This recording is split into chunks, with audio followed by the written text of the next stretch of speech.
ಓಂ ಶಾಂತಿ. ಇಂದಿನ ದಿನಾಂಕ 23/4/2025. ಪ್ರಾರ್ಥ ಮುರಳಿ. ಬಾಪ್ತಾದ ಮಧುಬನ.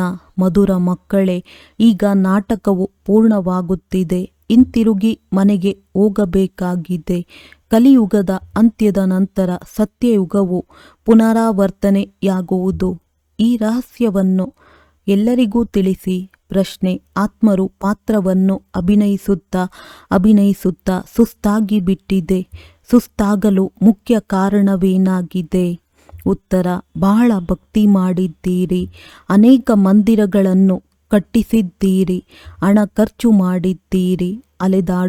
ಅಲೆದಾಡುತ್ತಾ ಸತೋಪ್ರಧಾನ ಆತ್ಮವು ತಮೋಪ್ರಧಾನವಾಗಿ ಬಿಟ್ಟಿತು. ತಮೋಪ್ರಧಾನವಾಗಿರುವ ಕಾರಣವೇ ದುಃಖಿಯಾಗಿದೆ.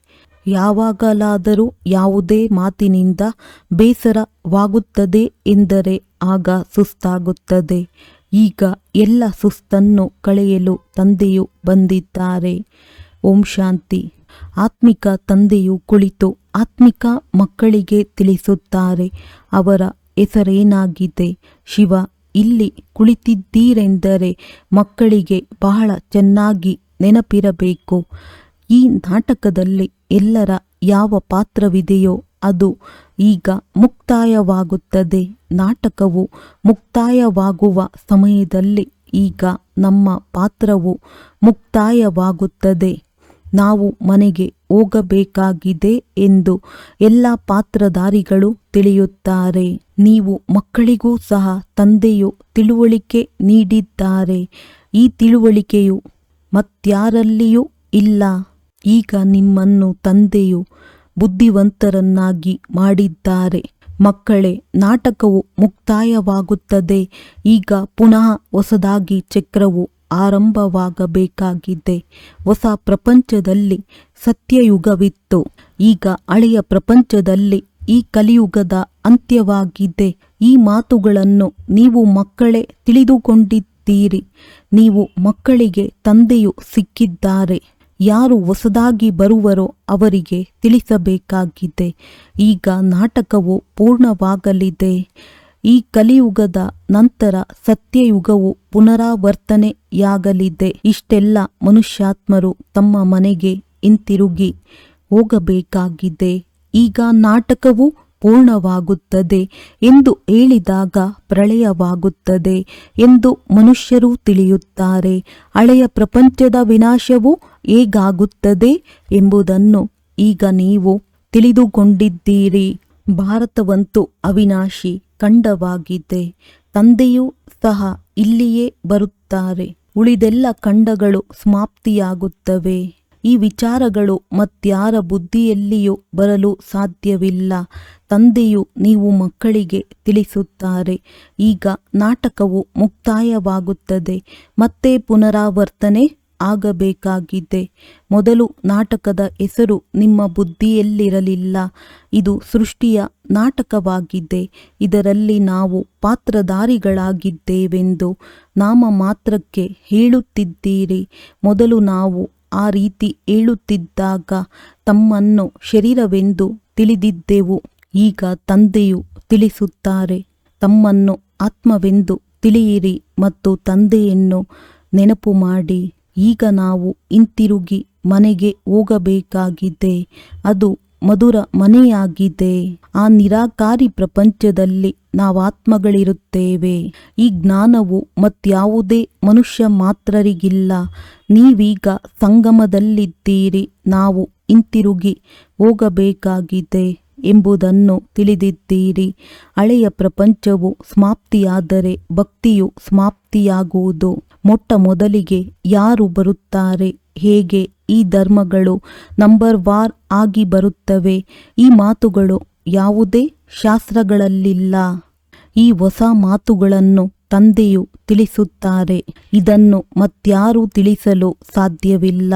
ತಂದೆಯೂ ಸಹ ಒಂದೇ ಬಾರಿ ಬಂದು ತಿಳಿಸಿಕೊಡುತ್ತಾರೆ. ಜ್ಞಾನಸಾಗರ ತಂದೆಯು ಒಂದೇ ಬಾರಿ ಬರುತ್ತಾರೆ. ಯಾವಾಗ ಹೊಸ ಪ್ರಪಂಚದ ಸ್ಥಾಪನೆ ಹಳೆಯ ಪ್ರಪಂಚದ ವಿನಾಶ ಮಾಡಬೇಕಾಗಿದೆ. ತಂದೆಯ ನೆನಪಿನ ಜೊತೆಗೆ ಚಕ್ರವು ಬುದ್ಧಿಯಲ್ಲಿರಬೇಕು. ಈಗ ನಾಟಕವು ಮುಕ್ತಾಯವಾಗಲಿದೆ. ನಾವು ಮನೆಗೆ ಹೋಗುತ್ತೇವೆ. ಪಾತ್ರವನ್ನು ಅಭಿನಯಿಸುತ್ತಾ ನಾವು ಸುಸ್ತಾಗಿ ಬಿಟ್ಟಿದ್ದೇವೆ. ಹಣವನ್ನು ಖರ್ಚು ಮಾಡಿದೆವು. ಭಕ್ತಿ ಮಾಡುತ್ತಾ ನಾವು ಸತೋಪ್ರಧಾನರಿಂದ ತಮೋಪ್ರಧಾನರಾಗಿ ಬಿಟ್ಟಿದ್ದೇವೆ. ಪ್ರಪಂಚವೇ ಹಳೆಯದಾಗಿ ಬಿಟ್ಟಿದೆ. ನಾಟಕವು ಹಳೆಯದೆಂದು ಹೇಳುತ್ತಾರೆಯೇ? ಇಲ್ಲ, ನಾಟಕವೆಂದು ಹಳೆಯದಾಗುವುದಿಲ್ಲ. ನಾಟಕವಂತೂ ನಿತ್ಯವೂ ಹೊಸದಾಗಿದೆ. ಇದು ನಿತ್ಯವೂ ನಡೆಯುತ್ತಲೇ ಇರುತ್ತದೆ. ಆದರೆ ಪ್ರಪಂಚವು ಹಳೆಯದಾಗುತ್ತದೆ. ನಾವು ಪಾತ್ರಧಾರಿಗಳು ದುಃಖಿಯಾಗಿದ್ದೇವೆ, ಸುಸ್ತಾಗಿ ಬಿಡುತ್ತೇವೆ. ಸತ್ಯಯುಗದಲ್ಲಿ ಎಂದೂ ಸುಸ್ತಾಗುವುದಿಲ್ಲ. ಯಾವುದೇ ಮಾತಿನಲ್ಲಿ ಸುಸ್ತಾಗುವ ಅಥವಾ ಬೇಸರವಾಗುವ ಮಾತೇ ಇಲ್ಲ. ಇಲ್ಲಂತೂ ಅನೇಕ ಪ್ರಕಾರದ ಬೇಸರವನ್ನು ನೋಡಬೇಕಾಗುತ್ತದೆ. ನಿಮಗೆ ತಿಳಿದಿದೆ, ಈ ಹಳೆಯ ಪ್ರಪಂಚವು ಸಮಾಪ್ತಿಯಾಗಲಿದೆ. ಯಾವುದೇ ಸಂಬಂಧಿಗಳು ನೆನಪಿಗೆ ಬರಬಾರದು. ಒಬ್ಬ ತಂದೆಯನ್ನೇ ನೆನಪು ಮಾಡಬೇಕು. ಇದರಿಂದಲೇ ವಿಕರ್ಮಗಳು ವಿನಾಶವಾಗುತ್ತವೆ. ವಿಕರ್ಮಗಳು ವಿನಾಶವಾಗಲು ಮತ್ಯಾವುದೇ ಉಪಾಯವಿಲ್ಲ. ಗೀತೆಯಲ್ಲಿಯೂ ಮನ್ಮನಾಭವ ಅಕ್ಷರವಿದೆ. ಆದರೆ ಅರ್ಥವನ್ನಂತೂ ಯಾರೂ ತಿಳಿದುಕೊಂಡಿಲ್ಲ. ತಂದೆಯು ತಿಳಿಸುತ್ತಾರೆ, ನನ್ನನ್ನು ನೆನಪು ಮಾಡಿ ಮತ್ತು ಆಸ್ತಿಯನ್ನು ನೆನಪು ಮಾಡಿ. ವಿಶ್ವದ ವಾರಸುದಾರರು ಅರ್ಥಾತ್ ಮಾಲೀಕರಾಗಿದ್ದೀರಿ. ಈಗ ನೀವು ಮತ್ತೆ ವಿಶ್ವದ ವಾರಸುದಾರರಾಗುತ್ತಿದ್ದೀರಿ. ಅಂದ ಮೇಲೆ ಎಷ್ಟೊಂದು ಖುಷಿ ಇರಬೇಕು. ಈಗ ನೀವು ಕವಡೆಯಿಂದ ವಜ್ರ ಸಮಾನರಾಗುತ್ತಿದ್ದೀರಿ.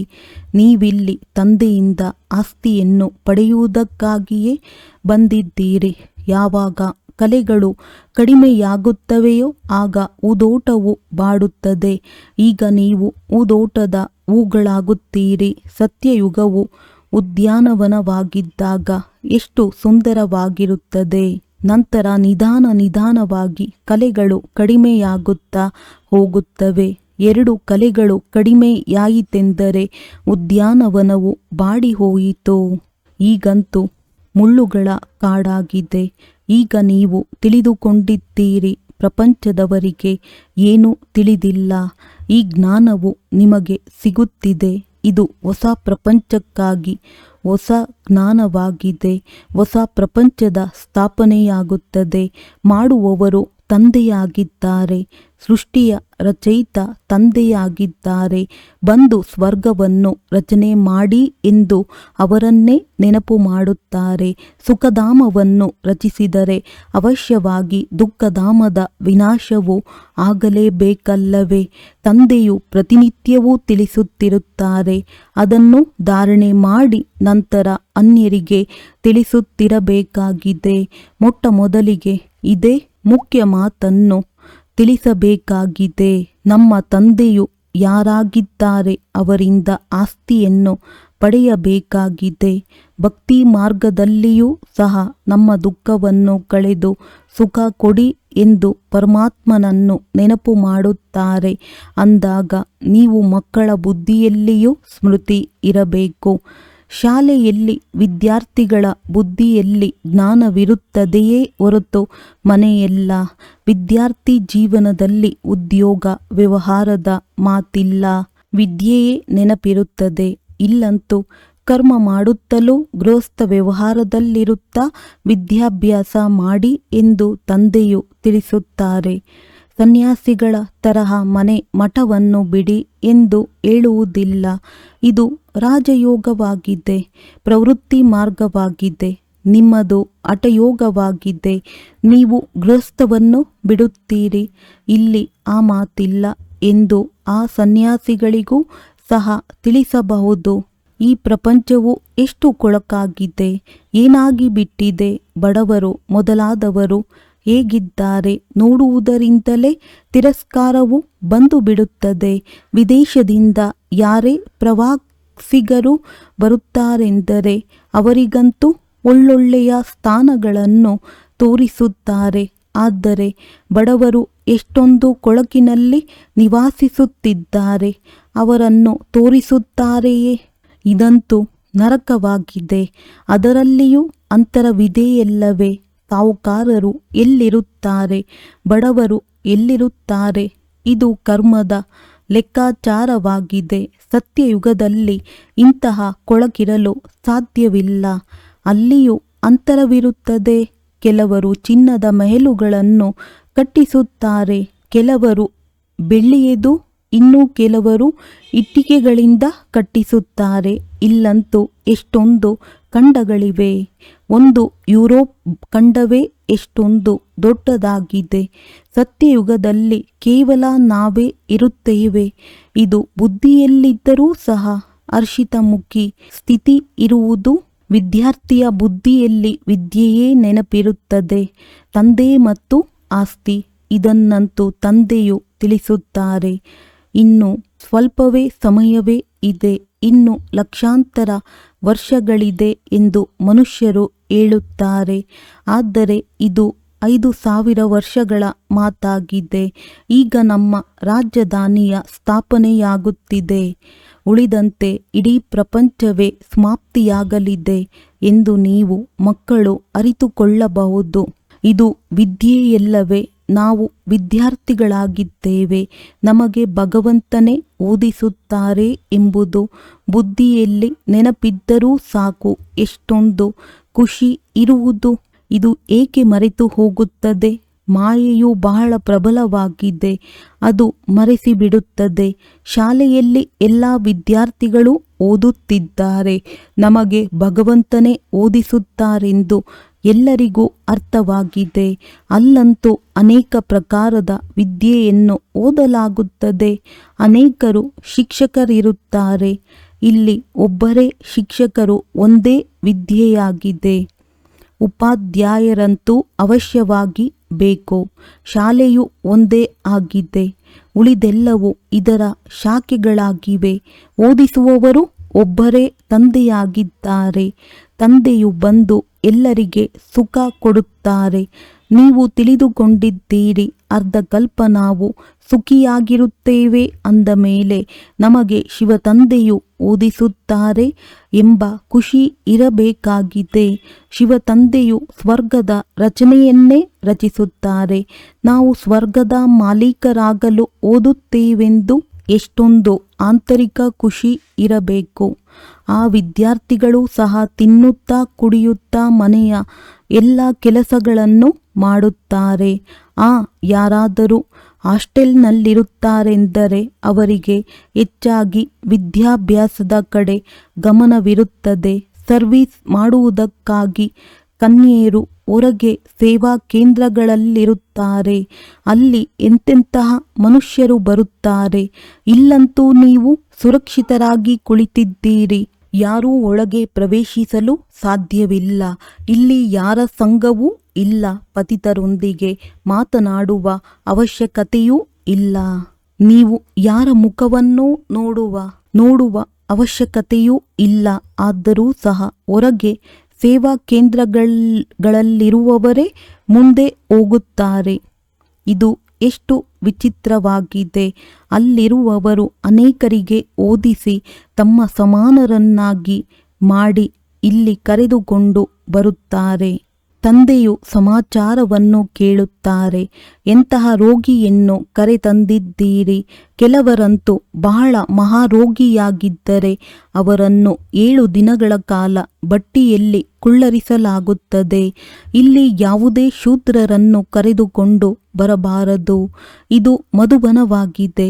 ಹೇಗೆ ನೀವು ಬ್ರಾಹ್ಮಣರ ಒಂದು ಗ್ರಾಮವಾಗಿದೆ. ಇಲ್ಲಿ ತಂದೆಯು ನೀವು ಮಕ್ಕಳಿಗೆ ತಿಳಿಸಿಕೊಡುತ್ತಾರೆ.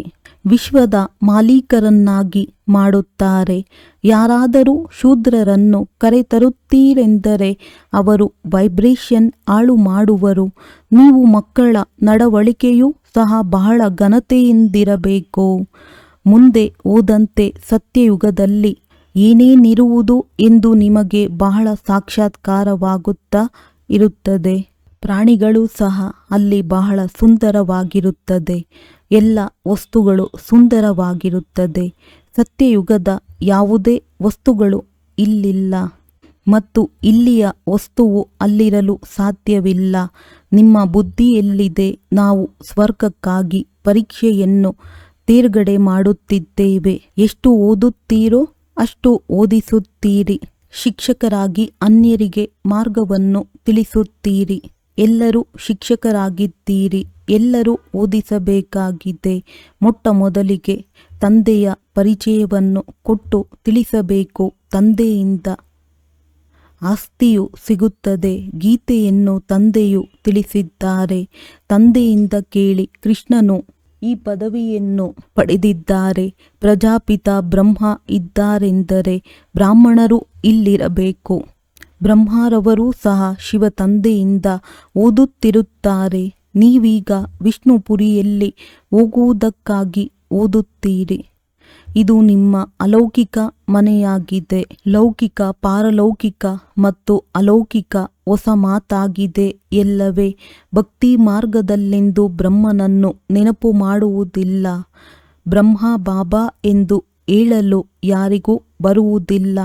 ದುಃಖದಿಂದ ಬಿಡಿಸಿ ಎಂದು ಶಿವ ತಂದೆಯನ್ನು ನೆನಪು ಮಾಡುತ್ತಾರೆ. ಅವರು ಪಾರಲೌಕಿಕ ಮತ್ತು ಇವರು ಅಲೌಕಿಕ ತಂದೆಯಾಗಿದ್ದಾರೆ.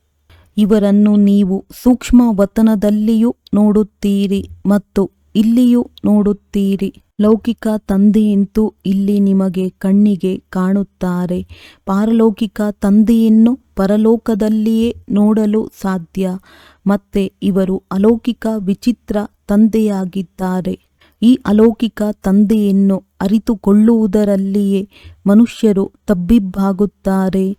ಶಿವ ತಂದೆಯು ನಿರಾಕಾರನೆಂದು ಹೇಳುತ್ತಾರೆ. ಅವರು ಬಿಂದುವಾಗಿದ್ದಾರೆಂದು ನೀವು ಹೇಳುತ್ತೀರಿ. ಅವರು ಅಖಂಡ ಜ್ಯೋತಿ ಅಥವಾ ಬ್ರಹ್ಮನೆಂದು ಹೇಳಿಬಿಡುತ್ತಾರೆ. ಅನೇಕ ಮತಗಳಿವೆ. ನಿಮ್ಮದು ಒಂದೇ ಮತವಾಗಿದೆ. ಒಬ್ಬರ ಮೂಲಕ ತಂದೆಯು ಮತ ಕೊಡುವುದನ್ನು ಆರಂಭಿಸಿದ್ದರು. ಮತ್ತೆ ಎಷ್ಟೊಂದು ವೃದ್ಧಿಯಾಗುತ್ತದೆ. ಅಂದ ಮೇಲೆ ನೀವು ಮಕ್ಕಳ ಬುದ್ಧಿಯಲ್ಲಿರಬೇಕಾಗಿದೆ. ನಮಗೆ ಶಿವ ತಂದೆಯು ಓದಿಸುತ್ತಿದ್ದಾರೆ. ಪತಿತರಿಂದ ಪಾವನರನ್ನಾಗಿ ಮಾಡುತ್ತಿದ್ದಾರೆ. ರಾವಣ ರಾಜ್ಯದಲ್ಲಿ ಅವಶ್ಯವಾಗಿ ಪತಿತರು ತಮೋಪ್ರಧಾನರಾಗಲೇಬೇಕಾಗಿದೆ. ಹೆಸರೇ ಪತಿತ ಪ್ರಪಂಚವಾಗಿದೆ. ಎಲ್ಲರೂ ದುಃಖಿಯಾಗಿದ್ದಾರೆ. ಆದ್ದರಿಂದಲೇ ಬಾಬಾ ನಮ್ಮ ದುಃಖವನ್ನು ದೂರ ಮಾಡಿ ಸುಖ ಕೊಡಿ ಎಂದು ತಂದೆಯನ್ನು ನೆನಪು ಮಾಡುತ್ತಾರೆ. ಎಲ್ಲ ಮಕ್ಕಳ ತಂದೆಯು ಒಬ್ಬರೇ ಆಗಿದ್ದಾರೆ. ಅವರು ಎಲ್ಲರಿಗೆ ಸುಖ ಕೊಡುತ್ತಾರಲ್ಲವೇ. ಹೊಸ ಪ್ರಪಂಚದಲ್ಲಿ ಸುಖವೇ ಸುಖವಿರುತ್ತದೆ. ಉಳಿದೆಲ್ಲರೂ ಶಾಂತಿಧಾಮದಲ್ಲಿರುತ್ತಾರೆ. ಈಗ ನಾವು ಶಾಂತಿಧಾಮಕ್ಕೆ ಹೋಗುತ್ತೇವೆಂದು ಬುದ್ಧಿಯಲ್ಲಿರಬೇಕು. ಎಷ್ಟು ಸಮೀಪಕ್ಕೆ ಬರುತ್ತಾ ಹೋಗುತ್ತೀರೋ ಅಷ್ಟು ಈಗಿನ ಪ್ರಪಂಚವು ಏನಾಗಿದೆ, ನಾಳೆಯ ಪ್ರಪಂಚವು ಹೇಗಿರುವುದು ಎಂಬುದೆಲ್ಲವನ್ನು ನೋಡುತ್ತಿರುತ್ತೀರಿ. ಸ್ವರ್ಗದ ರಾಜ್ಯಭಾಗ್ಯವನ್ನು ಸಮೀಪದಲ್ಲಿ ನೋಡುತ್ತೀರಿ. ಮಕ್ಕಳಿಗೆ ತಂದೆಯು ಮುಖ್ಯ ಮಾತನ್ನು ತಿಳಿಸುತ್ತಾರೆ. ಮಕ್ಕಳೇ, ನಾವು ಶಾಲೆಯಲ್ಲಿ ಕುಳಿತಿದ್ದೇವೆಂದು ನಿಮ್ಮ ಬುದ್ಧಿಯಲ್ಲಿರಬೇಕು. ಶಿವ ತಂದೆಯು ಈ ರಥದ ಮೇಲೆ ಸವಾರರಾಗಿ ನಮಗೆ ಓದಿಸಲು ಬಂದಿದ್ದಾರೆ. ಇವರು ಬ್ರಹ್ಮ ಭಗೀರಥನಾಗಿದ್ದಾರೆ. ತಂದೆಯು ಅವಶ್ಯವಾಗಿ ಒಂದೇ ಬಾರಿ ಬರುತ್ತಾರೆ. ಭಗೀರಥನ ಹೆಸರೇನೆಂಬುದನ್ನು ಯಾರೂ ತಿಳಿದುಕೊಂಡಿಲ್ಲ. ಇಲ್ಲಿ ನೀವು ಮಕ್ಕಳು ಸನ್ಮುಖದಲ್ಲಿ ಕುಳಿತುಕೊಂಡಾಗ ನಿಮ್ಮ ಬುದ್ಧಿಯಲ್ಲಿ ನೆನಪಿರಲಿ, ತಂದೆಯು ಬಂದಿದ್ದಾರೆ. ತಂದೆಯು ನಮಗೆ ಸೃಷ್ಟಿಚಕ್ರದ ರಹಸ್ಯವನ್ನು ತಿಳಿಸುತ್ತಿದ್ದಾರೆ. ಬುದ್ಧಿಯಲ್ಲಿರಲಿ, ಈಗ ನಾಟಕವು ಮುಕ್ತಾಯವಾಗುತ್ತದೆ. ನಾವು ಮನೆಗೆ ಹೋಗಬೇಕಾಗಿದೆ. ಇದನ್ನು ಬುದ್ಧಿಯಲ್ಲಿಟ್ಟುಕೊಳ್ಳುವುದೇನು ಬಹಳ ಸಹಜ. ಆದರೆ ಇದನ್ನೂ ಸಹ ನೆನಪು ಮಾಡುವುದಿಲ್ಲ. ಈಗ ಚಕ್ರವು ಮುಕ್ತಾಯವಾಗುತ್ತದೆ. ನಾವು ಹೋಗಬೇಕಾಗಿದೆ. ಮತ್ತೆ ಹೊಸ ಪ್ರಪಂಚದಲ್ಲಿ ಬಂದು ಪಾತ್ರವನ್ನಭಿನಯಿಸಬೇಕಾಗಿದೆ. ನಮ್ಮ ನಂತರ ಇಂತಿಂತವರು ಬರುತ್ತಾರೆ. ಈಗ ನಿಮಗೆ ತಿಳಿದಿದೆ ಈ ಚಕ್ರವು ಹೇಗೆ ಸುತ್ತುತ್ತದೆ, ಪ್ರಪಂಚವು ಹೇಗೆ ವೃದ್ಧಿಯನ್ನು ಹೊಂದುತ್ತದೆ. ಹೊಸದರಿಂದ ಹಳೆಯದು, ಹಳೆಯದರಿಂದ ಹೊಸದು ಹೇಗಾಗುತ್ತದೆ. ವಿನಾಶಕ್ಕಾಗಿ ತಯಾರಿಗಳನ್ನು ನೋಡುತ್ತಿದ್ದೀರಿ. ಪ್ರಾಕೃತಿಕ ವಿಕೋಪಗಳಾಗಲಿವೆ. ಇಷ್ಟೊಂದು ಅಣುಬಾಂಬುಗಳನ್ನು ತಯಾರಿಸಿಟ್ಟುಕೊಂಡಿದ್ದಾರೆಂದರೆ ಅವೆಲ್ಲವೂ ಒಂದು ದಿನ ಕೆಲಸಕ್ಕೆ ಬರುತ್ತದೆ ಎಲ್ಲವೇ? ಈ ಅಣುಬಾಂಬುಗಳಿಂದಲೇ ಇಷ್ಟೊಂದು ಕೆಲಸವಾಗುತ್ತದೆ. ಅದರಿಂದ ಮನುಷ್ಯರು ಮತ್ತೆ ಯುದ್ಧ ಮಾಡುವ ಅವಶ್ಯಕತೆಯೇ ಇರುವುದಿಲ್ಲ. ಸೈನಿಕರನ್ನು ಬಿಡುತ್ತಾ ಹೋಗುತ್ತಾರೆ, ಹಣ್ಣು ಬಾಂಬುಗಳನ್ನು ಎಸೆಯುತ್ತಾರೆ. ಮತ್ತೆ ಇಷ್ಟೆಲ್ಲ ಮನುಷ್ಯರು ನೌಕರಿಯನ್ನು ಬಿಡುತ್ತಾರೆಂದರೆ ಹಸಿವಿನಿಂದ ಸಾಯಬೇಕಾಗುತ್ತದೆ ಎಲ್ಲವೇ? ಇದೆಲ್ಲವೂ ಆಗುವುದಿದೆ. ಮತ್ತೆ ಸಿಪಾಯಿಗಳಾದರೂ ಏನು ಮಾಡುವರು? ಭೂಕಂಪವಾಗುತ್ತಾ ಇರುವುದು, ಅಣುಬಾಂಬುಗಳು ಬೀಳುತ್ತಾ ಇರುತ್ತದೆ. ಪರಸ್ಪರ ಒಬ್ಬರು ಇನ್ನೊಬ್ಬರನ್ನು ಸಾಯಿಸುತ್ತಾರೆ, ನಿರಪರಾಧಿಗಳ ಕೊಲೆಯಾಗುತ್ತದೆ. ಅಂದಾಗ ನೀವು ಇಲ್ಲಿ ಬಂದು ಕುಳಿತುಕೊಂಡಾಗ ಇವೆಲ್ಲ ಮಾತುಗಳನ್ನು ಚಿಂತನೆ ಮಾಡಬೇಕು. ಶಾಂತಿಧಾಮ ಸುಖಧಾಮವನ್ನು ನೆನಪು ಮಾಡುತ್ತಾ ಇರಬೇಕಾಗಿದೆ. ನಮಗೆ ಏನು ನೆನಪಿರುತ್ತದೆ ಎಂದು ತಮ್ಮನ್ನು ತಾವು ಪರಿಶೀಲನೆ ಮಾಡಿಕೊಳ್ಳಿ. ಒಂದು ವೇಳೆ ತಂದೆಯ ನೆನಪಿಲ್ಲವೆಂದರೆ ಅವಶ್ಯವಾಗಿ ಬುದ್ಧಿಯು ಎಲ್ಲಿಯೋ ಅಲೆಯುತ್ತಿದೆ ಎಂದರ್ಥ. ಇದರಿಂದ ವಿಕರ್ಮಗಳು ವಿನಾಶವಾಗುವುದು ಇಲ್ಲ, ಪದವಿಯೂ ಸಹ ಕಡಿಮೆಯಾಗುವುದು. ಒಂದು ವೇಳೆ ತಂದೆಯ ನೆನಪು ಉಳಿಯಲಿಲ್ಲವೆಂದರೆ ಚಕ್ರದ ಸ್ಮರಣೆಯನ್ನಾದರೂ ಮಾಡಿ, ಆಗಲೂ ಖುಷಿ ಇರುವುದು. ಆದರೆ ಶ್ರೀಮತದಂತೆ ನಡೆಯುವುದಿಲ್ಲ, ಸೇವೆ ಮಾಡುವುದಿಲ್ಲವೆಂದರೆ ಬಾಪ್ ತಾದಾರವರ ಹೃದಯವನ್ನೇರಲು ಸಾಧ್ಯವಿಲ್ಲ. ಸೇವೆ ಮಾಡದಿದ್ದರೆ ಅನೇಕರಿಗೆ ತೊಂದರೆ ಕೊಡುತ್ತಿರುತ್ತಾರೆ. ಕೆಲವರಂತೂ ಅನೇಕರನ್ನು ತಮ್ಮ ಸಮಾನರನ್ನಾಗಿ ಮಾಡಿ ತಂದೆಯ ಬಳಿ ಕರೆತರುತ್ತಾರೆ. ಆಗ ತಂದೆಯು ನೋಡಿ ಖುಷಿ ಪಡುತ್ತಾರೆ. ಒಳ್ಳೆಯದು. ಮಧುರಾತಿ ಮಧುರ ಅಗಲಿ ಹೋಗಿ ಮರಳಿ ಸಿಕ್ಕಿದ ಮಕ್ಕಳ ಪ್ರತಿ ಮಾತ್ಪಿತಾ ಬಾಪ್ ತಾದಾರವರ ನೆನಪು, ಪ್ರೀತಿ ಹಾಗೂ ಸುಪ್ರಭಾತ. ಆತ್ಮೀಯ ಮಕ್ಕಳಿಗೆ ಆತ್ಮೀಯ ತಂದೆಯ ನಮಸ್ತೆ. ಧಾರಣೆಗಾಗಿ ಮುಖ್ಯ ಸಾರ: ಸದಾ ಹರ್ಷಿತರಾಗಿರಲು ಬುದ್ಧಿಯಲ್ಲಿ ವಿದ್ಯೆ ಮತ್ತು ಓದಿಸುವಂತಹ ತಂದೆಯ ನೆನಪಿರಲಿ. ತಿನ್ನುತ್ತಾ ಕುಡಿಯುತ್ತಾ ಎಲ್ಲ ಕೆಲಸಗಳನ್ನು ಮಾಡುತ್ತಲೂ ವಿದ್ಯೆಯ ಮೇಲೆ ಪೂರ್ಣ ಗಮನ ಕೊಡಬೇಕು. ಬಾಪ್ ತಾದಾರವರ ಹೃದಯವನ್ನೇರಲು ಶ್ರೀಮತದನುಸಾರ ಅನೇಕರನ್ನು ತಮ್ಮ ಸಮಾನ ಮಾಡುವ ಸೇವೆ ಮಾಡಬೇಕಾಗಿದೆ. ಯಾರಿಗೂ ತೊಂದರೆ ಕೊಡಬಾರದು. ವರದಾನ: ಅಶರೀರಿತನದ ಇಂಜೆಕ್ಷನ್ ಮೂಲಕ ಮನಸ್ಸನ್ನು ನಿಯಂತ್ರಣ ಮಾಡುವಂತಹ ಏಕಾಗ್ರಚಿತ್ ಭವ. ಹೇಗೆ ಇತ್ತೀಚೆಗೆ ಒಂದು ವೇಳೆ ಯಾರಾದರೂ ನಿಯಂತ್ರಣದಲ್ಲಿ ಬರದೆ ಹೋದರೆ ಬಹಳ ಬೇಸರ ಮಾಡುತ್ತಾರೆ, ಮೇಲೆ ಕೆಳಗೆ ಆಗುತ್ತಾರೆ, ಹುಚ್ಚರಾಗಿ ಬಿಡುತ್ತಾರೆ. ಅಂಥವರಿಗೆ ಇಂತಹ ಇಂಜೆಕ್ಷನ್ ಕೊಡುತ್ತಾರೆ, ಯಾವುದರಿಂದ ಅವರು ಶಾಂತವಾಗಿ ಬಿಡುತ್ತಾರೆ. ಅದೇ ರೀತಿ ಒಂದು ವೇಳೆ ಸಂಕಲ್ಪ ಶಕ್ತಿ ನಿಮ್ಮ ನಿಯಂತ್ರಣದಲ್ಲಿ ಬರದೆ ಹೋದರೆ ಅಶರೀರಿತನದ ಇಂಜೆಕ್ಷನ್ ಕೊಡಿ. ನಂತರ ಸಂಕಲ್ಪ ಶಕ್ತಿ ವ್ಯರ್ಥವಾಗಿ ಹರಿಯುವುದಿಲ್ಲ. ಸಹಜವಾಗಿ ಏಕಾಗ್ರಚಿತ್ತರಾಗಿ ಬಿಡುವಿರಿ.